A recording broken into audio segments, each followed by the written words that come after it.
타석 사상으로 본 불교 반야심경 12번째 시간입니다.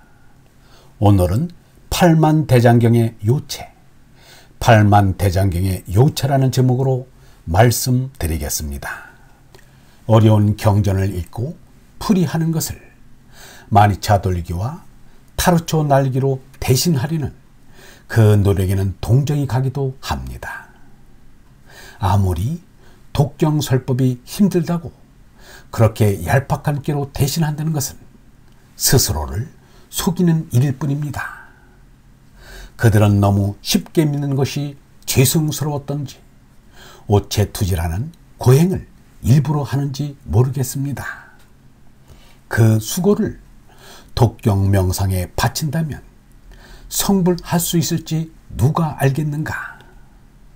땅바닥을 자벌레처럼 잴 것이 아니라 석가보다의 정신적인 키를 재려고 해야 합니다. 그런데 팔만대장경을 모두 읽는 괴로움에서 건져주는 구원의 손길이 나타났습니다. 팔만대장경의 요체를 뽑은 반야바라밀다 심경을 알면 팔만대장경 전반을 알게 되는 것입니다. 반야심경은 한자로 260자입니다. 산스크리트 원어로는 170여 낱말밖에 안 됩니다. 용모가 말하기를 우리가 반야심경을 자세히 알면 불교 전반을 알 수 있다. 누구든지 영원한 생명을 생각하는 이, 정신적인 진리를 생각하는 이는 반드시 이 반야심경을 분명히 알아야 한다. 생각하는 사람이 이쯤 가는 것은 정신적인 큰 보배이다. 불교는 이미 역사적으로 세계사적인 사상이다. 이 세상을 올바르게 살아가자면 석가부다의 불교 사상도 반드시 알아야 한다. 불교를 모르고는 사람 노릇을 바로 하기 어려울 것이다. 석가부다는 영원한 생명인 얼라를 깨달아 생로병사의 전하에서 구원되는 길을 가르쳐 주었지만 반야바라밀다 심경은 불자들을 방대하고 난삽한 팔만대장경이라는 고해에서 건져준 셈이 되었습니다. 반야심경은 석가부다가 세상을 떠난 지 1000년 가까이 되어서 어떤 불자의 손에 의해 써진 것입니다. 반야심경은 비록 나는 이와 같이 들었노라, 즉 여시 아무는 붙지 않았으나 석가부다와 샤리푸트라와의 대화로 되어 있습니다. 반야바라밀다 심경을 쓴 불자의 이름을 알면 궁금증이 풀리는 점도 있겠지만 모르는 것이 더 좋을 것 같습니다. 반야바라밀다 심경을 쓴 이는 수성을 지닌 개체가 아니요 영성인 얼라가 했기 때문입니다. 개체의 재난은 분노릇을 했을 뿐인 것입니다. 그러므로 석가부다도 이르기를 만일 내 몸뚱이를 보거나 목소리를 듣는다면 그것은 잘못 본 것이다. 그 사람은 부다를 얼라를 보지 못한다. 얼라는 항상 있는 것이다. 몸나에 부다야 있든지 없든지 얼라는 언제나 머물러 있는 것이다. 열애는 다만 세간에 나타나 그 깊은 뜻을 잘 분별하고 해석해 들려줄 뿐이다 라고 했습니다. 현재 산스크리트어로 가장 오래된 원어 반야심경은 뜻밖에도 일본 법륜사에 보관되어 있는 것입니다. 이것은 서기 609년에 법륜사에 안치되었습니다. 지금 인도에 남아있는 원어 반야심경은 법륜사의 것보다 훨씬 후대의 것입니다. 일본의 법륜사는 일본에 건너간 한민족 배달결례가 세운 절입니다. 그 절에 고구려 탐정이 그린 금당벽화, 백제관음상, 고구려 사람의 모습인 묵화 등이 소장되어 있는 것이 그 사실을 증명하고 있습니다. 일본의 유명한 기독교 사상가 가가와도 요이코가 대통령 이승만에게 일본과 한국의 친화를 바란다는 공개 서한을 보낸 일이 있습니다. 그 글 속에 일본 사람 7, 8알이 그 뿌리가 한국이라고 말했습니다. 일본의 역사는 고구려계, 가야계, 신라계, 백제계가 자웅을 겨루면서 번갈아 주도권을 잡아왔습니다. 마지막에는 백제계가 주도권을 잡은 것 같습니다. 오늘의 일본 황실이 백제계인 것은 일본의 사학자들도 다 아는 사실입니다. 일본 황실을 비롯한 귀족층에서는 소우로본이라는 글을 씁니다. 말끝마다 소우로라는 말을 붙입니다. 그 소우로는 오늘의 호남 사투리 말끝에 붙이는 스라우인 것입니다.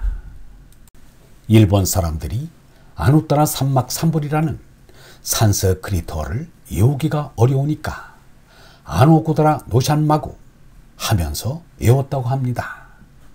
이 말은 그들이 고국인 백제를 얼마나 잊지 못하고 있는지를 보여줍니다. 이러한 말을 하는 것은 해인사에 팔만대장경 목판이 보관되어 있는 것처럼 법룡사에 반야심경 원경이 보관되어 있는 것이 잠옷듯이 크기 때문입니다. 일본 법룡사의 원으로 된 반야 바라밀다 심경을 안치시킨 것이 AD 609년이고 현장이 인도에서 반야 심경을 가지고 온 것이 AD 645년의 일입니다. 그렇다면 대반야경이 나온 뒤인 2세기에서 6세기 사이가 되는데 전파 기간을 200년 정도가 걸린 것으로 보면 반야 바라밀다 심경은 2세기에서 4세기 사이에 쓰인 것으로 추정됩니다. 나가라주나 이후 아상과 바스 반도 등이 활발했던 시기에 반야 바라밀다 심경이 지어진 것이 아닌가 짐작해 볼 수 있습니다.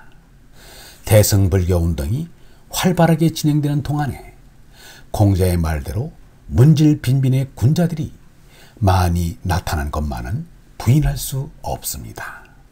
그것은 여러 대승불교 경전을 읽어보면 신앙적인 깊이와 학문적인 넓이와 문학적인 재능이 뛰어나지 않고는 그러한 경전을 도저히 쓸 수 없기 때문입니다. 팔만대장경을 줄이면 반야 바라밀다 심경이 되고 반야 바라밀다 심경을 줄이면 사성제가 되고 이를 줄이면 니르바나님이 됩니다. 석가붓다가 말하기를 나의 힘은 넓고 커서 되지 않는 일이 없다. 또 나는 보지 못한 곳이 없다. 그러나 그 가운데서 오직 니르바나님만을 가장 잘 알고 또 기뻐하고 있다고 했습니다. 참은 많은 것도 복잡한 것도 아닙니다. 참은 하나인 것입니다. 그 하나를 석가붓다는 니르바나님이라고 이름했습니다. 석가붓다는 무시무정이 참나인 니르바나님을 가르쳐 주고자 한 것입니다. 석가붓다의 사상도 예수의 사상처럼 귀일하자는 것입니다.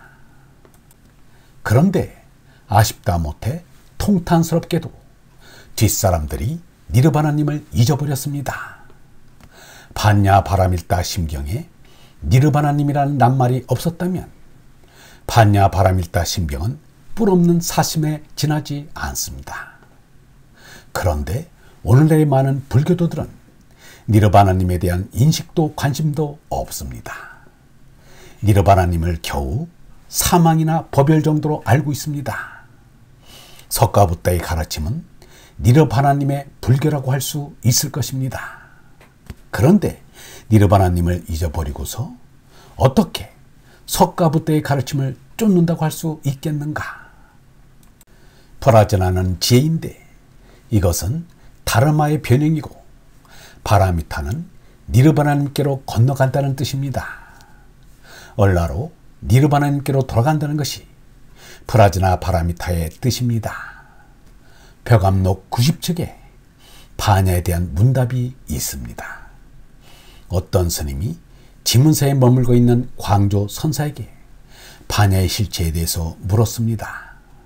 광조 선사가 대답하기를 밝은 달빛을 받아 조개가 진주를 이루고 토끼가 새끼를 벤다고 했습니다. 니르바나님은 반야 바라밀대의 최용, 반야 바라밀다는 니르바나님의 용입니다. 달빛을 받은 조개가 진주를 이루고 토끼가 새끼를 베는 일은 없겠지만 니르바나님의 얼을 받은 사람은 얼라의 붓다가 됩니다. 선사 설두는 텅 비었을 때 가득 찬 한 덩어리 말과 생각을 뛰어넘었다라고 했습니다. 영성으로 가득 찬 허공인 니르바나님을 말한 것입니다. 선사 원호는 소리 너머의 한마디는 일천의 성현도 일러주지 못하며 얼굴 앞에 한 오리씨는 끊어지지 않고 영원하다고 했습니다. 이것은 사람에게 의식된 니르바나님인 반야 바라밀다를 말한 것입니다. 얼번 여러분, 부디 반야 바라밀다 심경을 통해 진리신 니르바나님의 얼을 받아 얼라의 붓다로 깨어나시길 바랍니다. 영성신학원 다석아카데미의 하늘소리였습니다.